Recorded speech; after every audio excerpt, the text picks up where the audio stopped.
Are you a Green Bay Packers fan? If yes, you are in the right channel. Before watching the video, I ask you to please subscribe to the channel and like the video. Thank you. Jonathan Taylor blockbuster and 4 other trades Packers must make before deadline. What trades do the Green Bay Packers need to make before this year's deadline?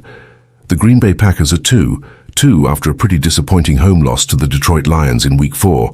Despite the fact that this team is 2 and has a very young roster, General Manager Brian Gutekunst might have an opportunity to add impact players to his roster at the 2023 NFL trade deadline and give a serious run at not only an NFC wildcard playoff spot, but the NFC North. How can the Packers put together a roster to contend with the Lions right now? Or if the Minnesota Vikings begin making a little comeback? There are some trades this team could make to really put their roster in a great position. One obvious trade rumor that's been floating around in the last month or so is obviously one that would bring Jonathan Taylor back to the state of Wisconsin and potentially give the Packers a lethal duo between he and Aaron Jones. What other trades could this team look into? Are there any that make sense? Jonathan Taylor blockbuster and 4 other trades for Green Bay Packers. 1. Jonathan Taylor trade needs to go down. Because the Packers have already been connected to this potential blockbuster trade, I think it makes sense to continue connecting them, no matter what gets reported.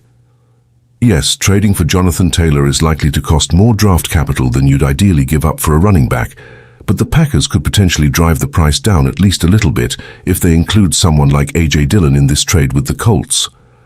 That would give the Colts a player on an expiring deal at a position they need someone to shoulder some of the load, and it would allow the Packers to perhaps just give the Colts a second-round pick instead of multiple picks. Ultimately, the potential of having Aaron Jones and Jonathan Taylor together in this Green Bay backfield sets up Jordan Love for a ton of success. Those are 2 guys you can really lean on in the running game as well as in the passing game. 2. Packers should ask about Bengals WRT Higgins, old Jonah Williams. If the Green Bay Packers are in on a player like Jonathan Taylor, it would be fascinating to see them in on another offensive skill player like T. Higgins of the Cincinnati Bengals. Hey, shouldn't the Packers have drafted T. Higgins that one time? It might cost you a first-round pick, at least, to get this kind of deal done, and would undoubtedly cost a bunch of money on top of that. But the Packers have a young QB under contract right now, and they're not likely to have to pay him $50 million per year anytime soon. T. Higgins is capable of shouldering a true WR1 load, and at this point the Packers are relying on Christian Watson to do that. But with T. Higgins as the featured piece of the Green Bay passing game, things could really open up for guys like Watson, Jaden Reed, and Romeo Doubs.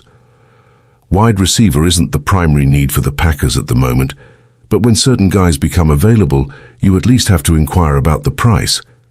Perhaps the Bengals would even do something like Higgins for Watson and a pick. Also, what's the deal right now with Jonah Williams? Does he still want to be traded? If so, it could be interesting to see what the Bengals would ask for in return for him, because he may not be in their long-term plans. 3. Packers should see if they can get W.R. Courtland Sutton for bargain.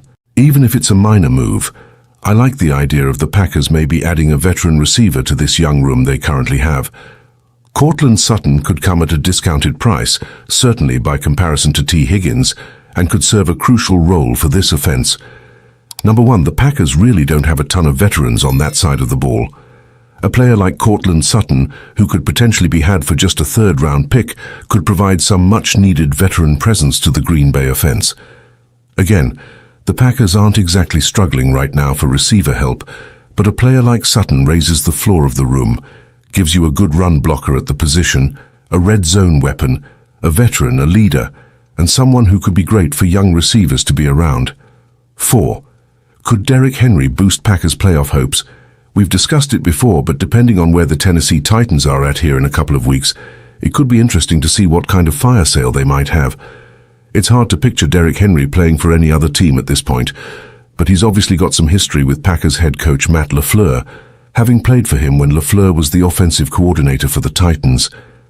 That also just happened to be during Henry's breakout year in the NFL. Maybe the Packers could send A.J. Dillon to Tennessee in a trade for Henry and do some kind of swap there. One way or another, I don't hate the idea of the Packers finding a way to upgrade the RB position, whether that's through a rather substantial trade like this, or maybe something a little more modest. 5. keep tabs on Broncos CB Pat Certain too. Every NFL team in the league right now should be keeping tabs on Pat Certain too. Making trades ahead of the trade deadline is not just about fixing areas of need, but it can also be about adding building blocks for the future. If a player like this becomes available, the Packers, and just about every other NFL team, should be interested. The Broncos would undoubtedly want a Jalen Ramsey-level package of picks, multiple first-rounders for starters, in any hypothetical trade of Pat Certain, but he doesn't seem to currently fit with the team's overall roster strengths. The Broncos may hold on to Certain for dear life as they look to get back on track after beating the Bears, but if they end up having a fire sale, this would be a situation to monitor, because Certain is arguably the #1 corner in the entire NFL right now. Please the like on the video and subscribe to the channel. I update you with the news in the next video. Bye.